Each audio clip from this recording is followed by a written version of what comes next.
पति पत्नी के बीच झगड़ा वो तो आम बात है, पर उस झगड़े में अगर कोई एक व्यक्ति शांत हो जाए तो झगड़ा खत्म हो जाएगा। पर जब दोनों ही स्थिर रहते हैं तभी परिवार स्थिर रहेगा, नहीं तो अलग भी हो सकता है। इसीलिए बता रही हूँ, समझदारी से काम लीजिए, अपने मन को इतना कठोर मत कीजिए, परिवार टूट जाएगा। रंजीत, आज इस संदेश को सुनने वाले प्रभु के लोगों, क्या कम से कम आज आप अपने जीवन में प्रभु यीशु को जगह दोगे? प्रभु आज आपसे मुलाकात करके आपसे कह रहे हैं, मेरे बेटे मुझसे मिलने के लिए आओ, मेरी बेटी मुझसे मिलने के लिए आओ।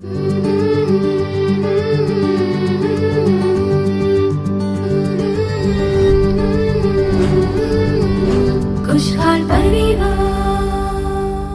प्यारे खुशहाल परिवार के दर्शकों को परमेश्वर प्रभु यीशु मसीह के नाम में प्रेम भरा अभिवादन। इस खुशहाल परिवार कार्यक्रम के द्वारा आपसे दोबारा मिलकर हमें बहुत ही खुशी हो रही है। परिवार में आशीष आने के लिए और परिवारों में बेदारी छाने के लिए एक बड़ी योजना के साथ परमेश्वर ने खुद इस कार्यक्रम का आयोजन किया है। हर एक हफ्ते इस कार्यक्रम के द्वारा कई परिवारों को आशीष मिल रहा है, उसे सोचकर हम परमेश्वर की स्तुति करते हैं। आज के इस दिन बात को जाने दो, इस शीर्षक पर हम लोग कार्यक्रम देखने वाले हैं। जिन परिवारों में पति पत्नी के बीच में समझदारी होती है, उन्हीं परिवारों में अपार खुशियाँ भरी रहती है।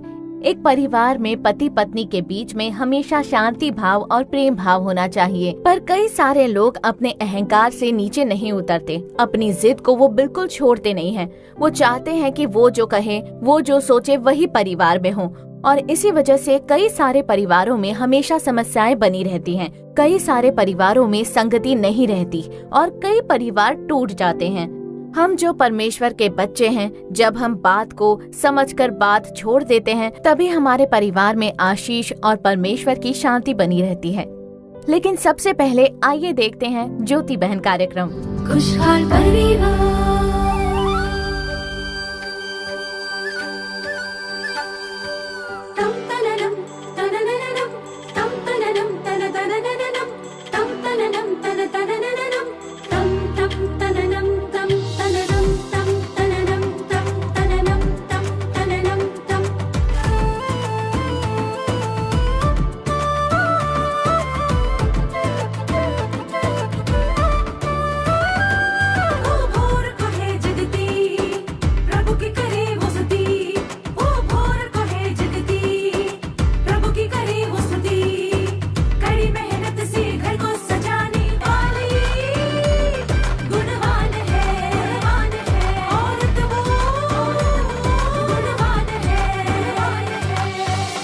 ज्योति बहन,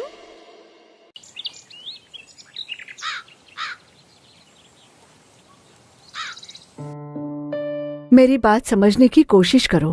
कभी न खत्म होने वाला झगड़ा और छत से टपकने वाली बारिश एक समान है। बिल्कुल शांति नहीं होती।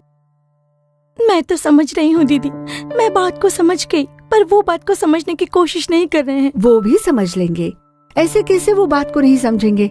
गुस्सा और उदासी बस कुछ पल का होता है।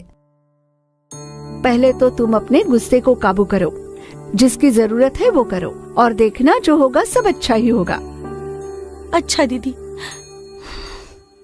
क्या बात है, फिर से कोई झगड़ा हुआ क्या?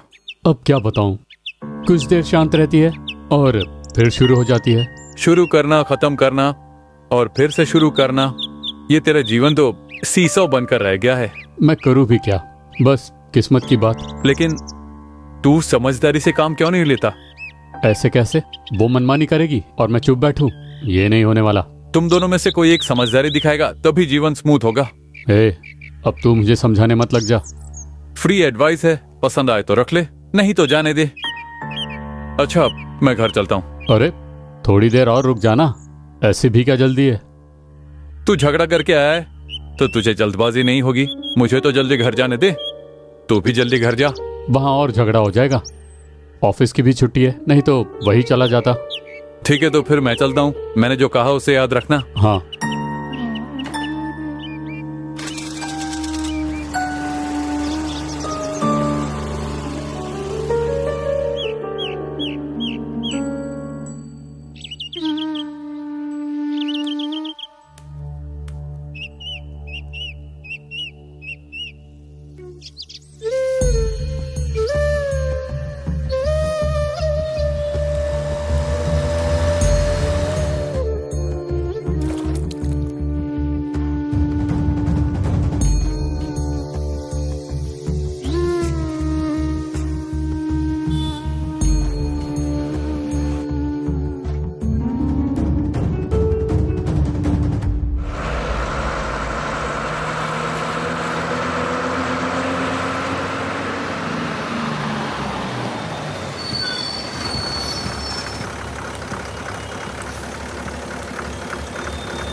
क्या बात है रंजीत, यहाँ पर क्या कर रहे हो? ऑफिस नहीं गए आज?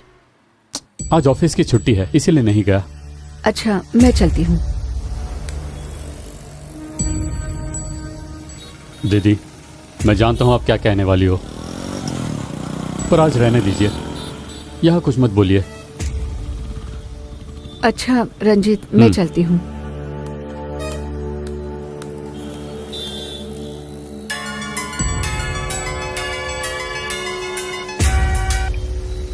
क्या हुआ? खाना खाने आ जाइए। क्यों, मूड बदल गया तुम्हारा? कोई हमेशा ही एक जैसा नहीं रहता ना। वही तो दिक्कत है, हर समय एक जैसा रहे तो तकलीफ ही नहीं। अच्छा, खाना खाने आ जाइए। खाना तो होटल में भी मिल जाता है, मैं वही खा लूंगा। अब ऐसी बातें क्यों कर रहे हो? प्लीज घर आकर खाना खा लीजिए।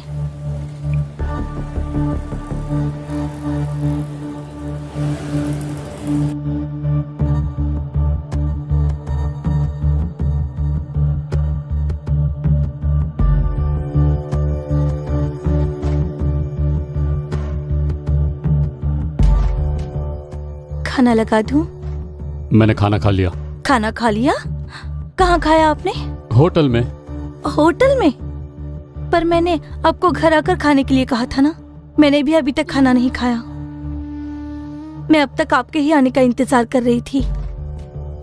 मैंने तो इंतजार करने के लिए नहीं कहा, मुझे भूख लगी तो मैंने खा लिया। तुम्हें भूख लगी हो तो तुम्हें खा लेना चाहिए था, और ये जो नाटक कर रही हो उसे बंद करो। अब ऐसी बातें क्यों कर रहे हो? क्या आपको प्यार और नाटक के बीच फर्क नहीं समझ में आता? नहीं समझ में आता, बिना समझे ही तो तुम्हारे साथ रह रहा हूं।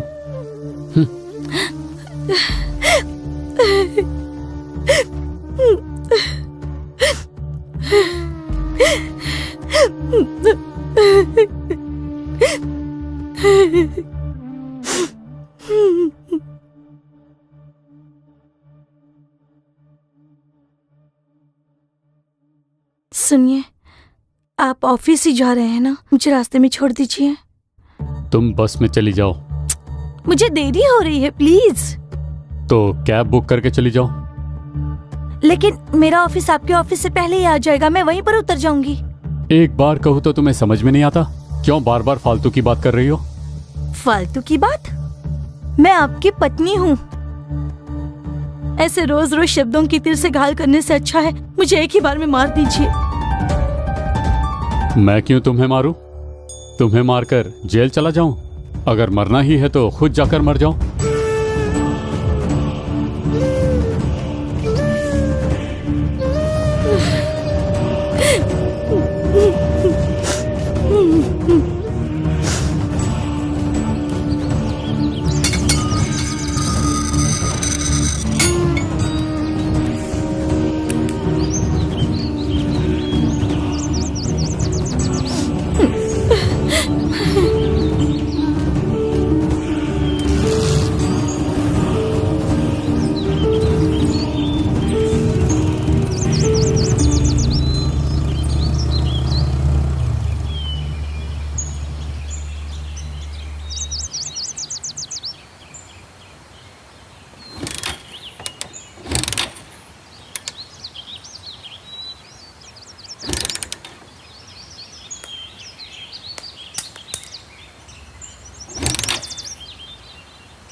क्या बात है रंजीत, यहाँ क्या कर रहे हो?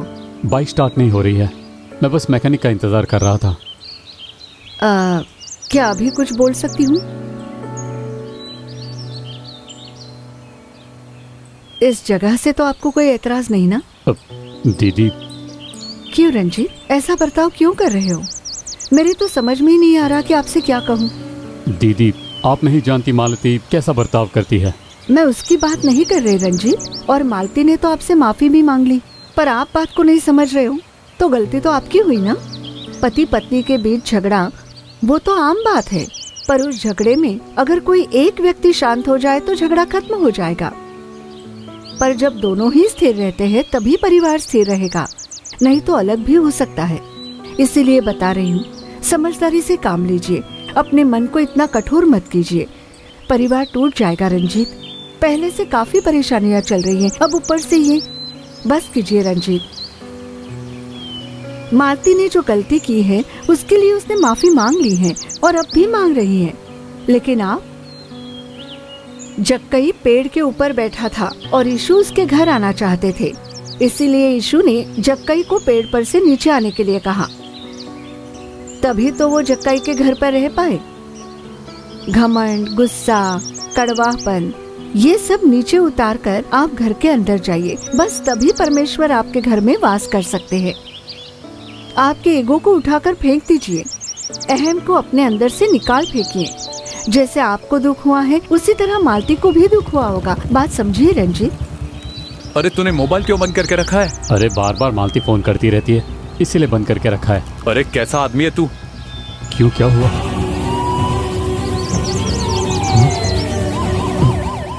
हाँ रंजीत, आप जल्दी कीजिए, मैं ऑटो में आती हूँ। जल्दी। चल चल जल्दी कर।